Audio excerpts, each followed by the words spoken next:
Miarabana ny tokantrano manaraka ny météo amin'izao fotoana izao raha ny sarazy tamin'ny zana-bolana misy ny fikorotanana mitoetra any amin'ny tapany avaratry Madagasikara amin'izao fotoana izao ary anisan'ny manome orana ho an'ny faritra avaratra atsinanan'ny nosy manomboka malefaka kosa nefa ny tanjaka izay manomboka ny rapitsoka atombanana manomboka miverina maimaina ihany koa ny andro ao anatin'izay na izana zany misy hatrany moa ny orana na ny raona avy any an-dranomasina izay mety mandalo ho an'ny morontsiraka avaratra atsinanana Madagasikara fa raha ny ambony kosa indray dia misy ihany koa ny fandalovana rindraona ao atsimo Madagasikara ka anisany manome vahana ny orana tandrindraona izay ho an'ny avoatany sy ny faritra avovoany andrefa Madagasikara iny atao anatin'ny 420 ora ho avy fa makany amin'ny farany herinandro kosa indray dia any amin'ny ilany andrefa nanosaika ahitana an'izay rotsak'orana izay fa miverina mahazo vahany indray ny tsioka avy any atsimo atsinanana dia somary maina izany amin'ny ankapobeny raha ny maripana ihany koa dia somary misy fiakarana ny maripana raha ho an'ny tapany avaratra atsinanana Madagasikara iny satria dia araky ny efa andresana teo miverina miamaina ny andro ho an'ny rapitso izay ny ambiny moa tsy dia ahitana fivanagoavana mahakasika an'izay maripana izay toy izao ny toetry ny androntsika ho an'ny rapitso vao maraina misy ny orana ho an'ny morontsiraky ny faritra Ambatsoa sy ny faritra Nalanjorofo ary ny faritra atsinanana mety ho voakasika an'izay koa ny any amin'ny distrika Nantala mety mbola ahitana orana tandrikidao ihany koa vao maraina any Nosbe ny ambiny dia maina ny andro mety ahitana zavona ho an'ny ilany atsinanany avoatany sy ny atitany atsimo atsinanany nosy ho an'ny rapitso atolakandro kosa indray misy ny orana tandrikidao ho an'ny faritra Melaky sy ny distrika Miandrovazo ary ny faritra Diana ary koa ny tendrony avaratra amin'ny faritry Sofia mandraona ny andro ho an'ny faritra Sava Ambatsoa sy Analanjorofo izay mety ho arahina tandrikindraona indraindray ho an'ny faritry Bongolava Itasy Vakinakaratra sy Analamanga ary ny ilany atsinanana amin'ny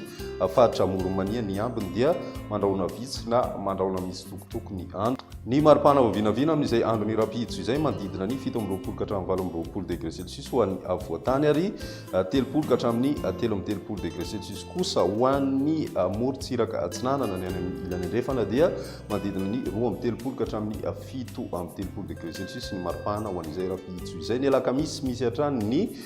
ho an'ny tapakandro ariva ho an'ny faritry Melaky ary mety hitatra ao amin'ny faritry Bongolava sy ny tapany avaratry ny faritry Menabe iray manontolo izay mety ahitana an'izay ihany koa ny any amin'ny faritry Diana amin'ny tapakandro ariva hatrany moa ary koa ny atitan'ny faritra atsimo andrefana ny ambiny dia atombanana ho maina ny andro na dia somary ho lalovandraona indraindray raha ny maripana voavinavina amin'izay andro ny alakamisy izay 17 ka hatramin'ny 18 degré celsius ho an'ny avoatany araiky amin'ny 3 ka hatramin'ny 13 degré celsius ho an'ny faritra atsinanana ny any amin'ny ilany andrefana kosa indray miakatra hatrany amin'ny 13 degré celsius ny maripana voavinavina amin'izay alakamisy izay ny zoma kosa indray dia mbola misy hatrany ny orana ho an'ny faritry Melaky ny any amin'ny faritry Bongolava sy ny faritry Menabe ary somary mahenika distrika maro kosa izay ho an'ny faritra atsimo andrefana ary mbola mitohy ihany koa izay orana izay ho an'ny faritry Diana ny ambiny dia mijanona ho maina hatrany ny andro raha ny maripana voavinavina manodidina ny 20 ka hatramin'ny 17 degré celsius ho an'ny avoatany ary 20 ka hatramin'ny 13 degré celsius kosa ho an'ny faritra atsinanana ny any amin'ny ilany andrefana moa dia tsy dia misy ny vana satria dia manodidina ny 13 ka hatramin'ny 8 degré celsius izay maripana izay hitantsika any amin'ny faritry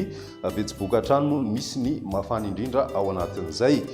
alohan'ny isarantsika amin'ny ity an'io ity dia mahafaly anay hatrany ny mampafantatra anao fa atao anatin'ny fankalazana ny andro maneran-tany ho an'ny famantarana toetry ny andro itsika amin'izao fotoana izao indrindra moa zany ny météo Madagasikara ka ny lohahevitra ao anatin'izay moa dia mandalina ny an'io fiarovana ny mpitso Janany ihany koa dia mankalaza ny 520 am'izao taona ny météo Madagasikara amin'izao fotoana izao ka misy ihany koa ny hetsika izay mifandraiky amin'izay aty amin'ny sapan-draharaha famantarana toetry ny andro aty Fandrino moa nahitana an'izay ao anatin'izany ny fampirantiana misy ihany koa ny atrikasa izay efa nanomboka tamin'ity an'ity ary mbola mitohy hatramin'ny rapitso misy ihany koa ny hetsika fanentanana ho an'ny besin'ny maro ary koa ny sekoly ka anentanana antsika rehetra mba ho tonga maro ety amin'ny sapan raha famantarana toetry ny andro mandritra izay fotoana ankalazana ny andro maneran-tany ho an'ny famantarana ny toetry ny andro izay ny météo tamin'ity an'io ty ary rapitsindray fotoana manaraka veloma tompoko